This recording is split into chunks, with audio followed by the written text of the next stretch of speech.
ए नोएन, तू मुझे मारेगी, इस छाया को मारेगी,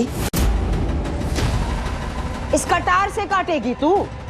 मूर्ख कैकेयी, इस महान शक्तिशाली तांत्रिका घोर कामिनी से कैसे लड़ पाएगी एक तुच्छ साधारण औरत?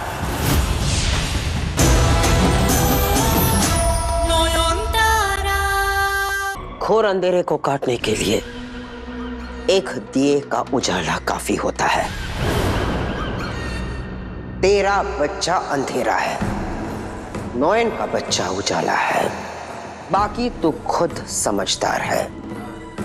कलिराज का आदेश है, नोएन को मरना होगा।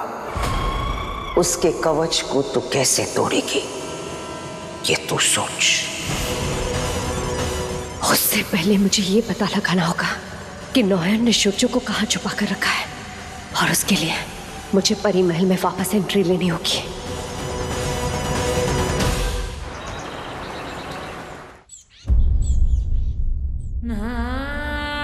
मृतक की पत्नी को बुलाइए, श्राद्ध की विधि शुरू करेंगे।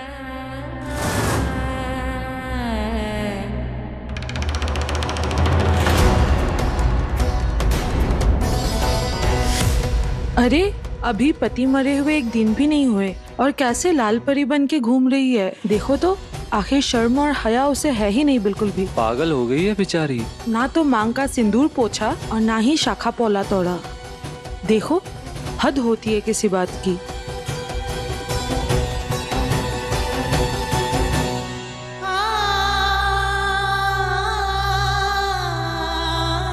क्या हो रहा है ये सब? नोएन, चल बेटा, अंदर चलते हैं। हाँ, नहीं, मैं तभी अंदर जाऊंगी जब ये सब बंद होगा। होश में हो बेटा, शुचो की आत्मा की शांति। किसकी आत्मा? आप लोगों को तो बड़ी जल्दी उन्हें मरा हुआ साबित करने की। ठामी, ये सब बंद कीजिए और इन सबको कहिए कि ये अपने घर जाए, क्योंकि यहाँ कोई श्राद्ध वाद नहीं होने वाला है। शशोधर बाबू, ये क्या कह रही है आपकी बहू? बेटे का श्राद्ध नहीं होने देगी? हाँ, नहीं होने दूंगी। ये आप लोग समझ क्यों नहीं रहे?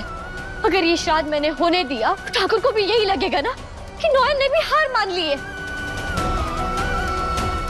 अगर वो मर गए होते तो मैं यहाँ जिंदा कैसे रहती? पहले दिन से मैं उन्हें बचाते आई हूँ। मैं हूँ तो वो है तो मैं हूँ। और देखिए ना, मेरी तो यहाँ सांसें चल रही है। ये तो सबसे बड़ा सबूत है कि वो जिंदा है। और अगर शुचो बाबू ने मुझे सफेद साड़ी में देख लिया तो वो बहुत नाराज हो जाएंगे।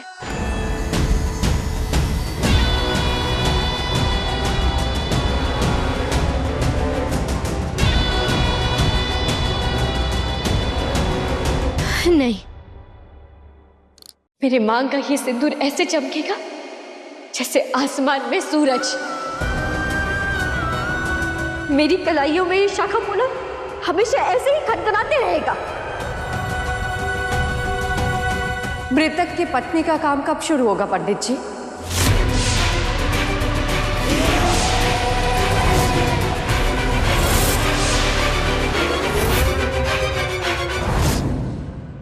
पूजा में मैं बैठूंगी। तुम्हें नोएन को मजबूर करना होगा कि वो खुद आकर मेरी जाल में फंस जाए। अगर वो अपनी मर्जी से काल की गुफा में आ जाएगी तो फिर कोई भी भगवान उसे नहीं बचा पाएगा।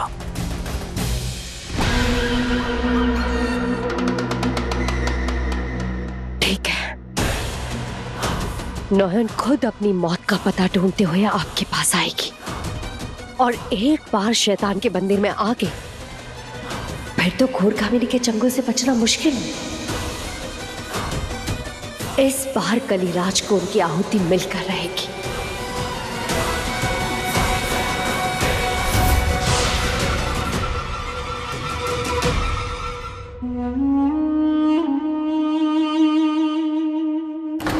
ठीक है, हाँ, मुझे जाने दीजिए। कहीं नहीं जाएगी तू, कहीं नहीं जाएगी। इधर आ, धीरे, एकदम हिल मत। हाँ, चुपचाप लेटी रह और मलहम लगा लेने दे। समझी? मलहम लाओ तो बेटा। बेटा शरीर और मन दोनों को थोड़ा आराम दे, मलहम लगाने दे, वरना दर्द तो जाएगा ही नहीं, ऊपर से ये जलने के दाग भी रह जाएंगे। क्यों नहीं समझती है बेटा? जो आग दिल में लगी है उसे कैसे मलहम लगाएंगी अब ठामी? बस मेरे सूरजो बाबू वापस आ जाए, इस दर्द इस जलन को मैं अपने नाम मान लूंगी।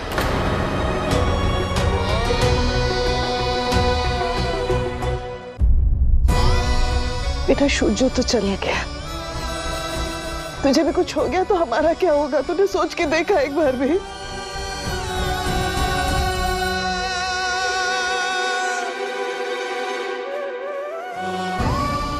ले जा बेटा, ले जा।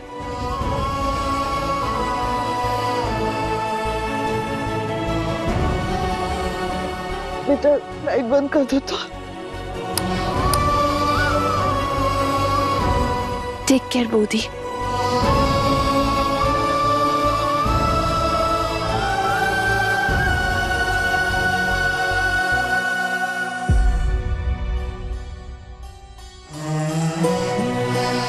किस बात का इतना डर है? हाँ, मुझे कुछ नहीं होगा मैम।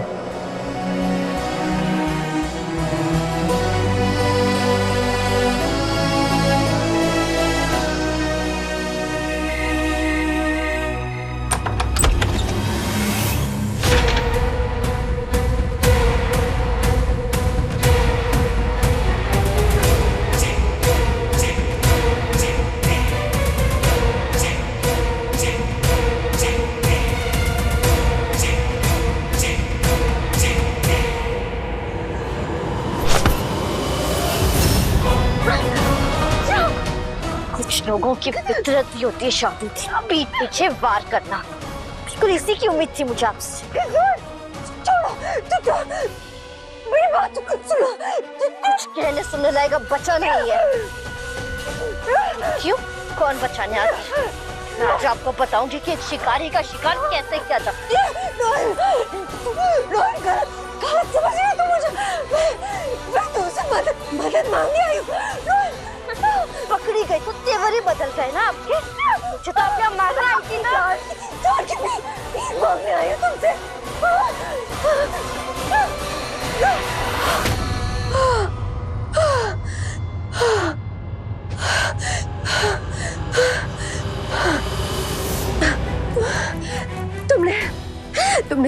तुमने सही गेस किया था नौहान। सूरजो को पाने के लिए मैंने उस औरत का सहारा लिया, पर मैं खुद ही उसकी जाल में फंस गई।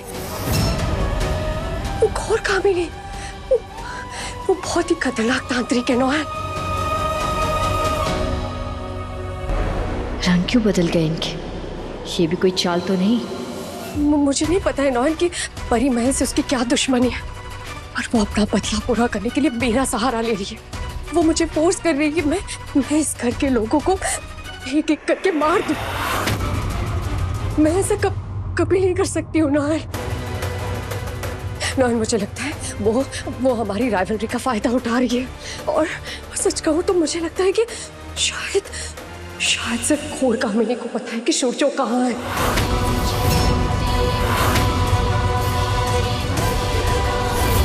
सूरजो बाबू, आप सच में सूरजो बाबू को ढूंढना चाहती है?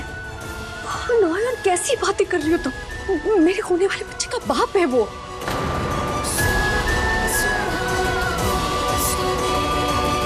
मेरे पास एक गुड़िया थी जिसे मैं अपनी सहेली मानती थी,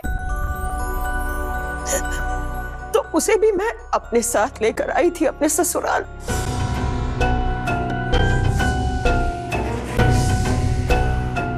वही गुड़िया मेरी काल बन गई। संयोग उसी वक्त मेरे पति बीमार पड़ गए, तो सेन गुप्ता परिवार के बड़े बुजुर्गों को लगा कि मैं तंत्र मंत्र करती हूँ उस मासूम सी गुड़िया को। जादू टोने का सबूत मानने लगे वो लोग। उसकी सजा मौत।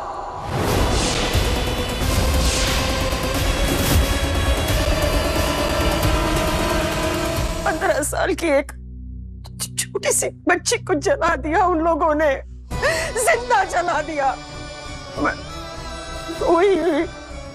मैं चिल्लाई, लेकिन किसी ने मेरी एक बात नहीं सुनी। मुझे डायन मानकर उन लोगों ने मुझे आग के हवाले कर दिया। मेरी आधी जली हुई शरीर को उन लोगों ने शमशान में फेंक दिया।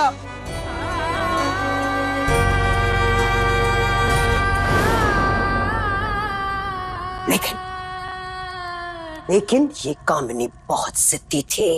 उसके सामने सिर्फ एक ही मकसद था, बदला। बदला।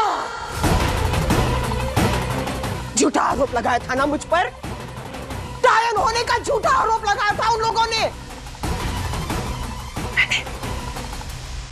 मैंने उसे सच कर दिया।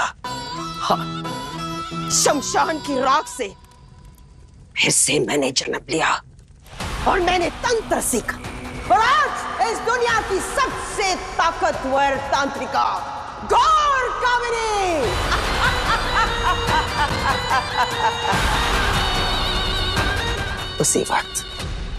उसी वक्त मैंने तय कर लिया था, शैतानी शक्तियों के शिखर पर पहुंचूंगी और अपने ससुराल लौटूंगी और उस पूरे वंश का नाश करके ही मैं दम लूंगी। कलिराज के सर्वश्रेष्ठ भक्त बनने के लिए मैंने जीते जी अपनी आत्मा की आहुति दी कलिराज के चरणों में। मैं कोई आम इंसान नहीं, एक छाया शरीर हूं, जिंदा लाश हूं मैं। अब उस परिवार के एक एक सदस्य की आहुति देखकर मेरी ये ताकत और बढ़ेगी, और मेरा पहला शिकार है तू नोएन। तेरे खून से कलिराज की प्यास बुझेगी और फिर होगी मेरे बदले की शुरुआत।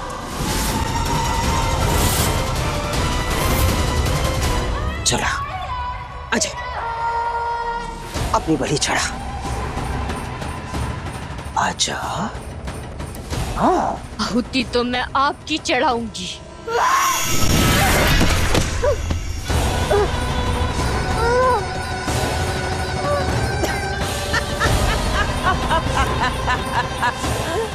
ए नोएन, तू मुझे मारेगी, इस छाया को मारेगी, इस कटार से काटेगी तू? मूर्ख कैके, इस महान शक्तिशाली तांत्रिका घोर कामिनी से कैसे लड़ पाएगी एक तुच्छ साधारण औरत?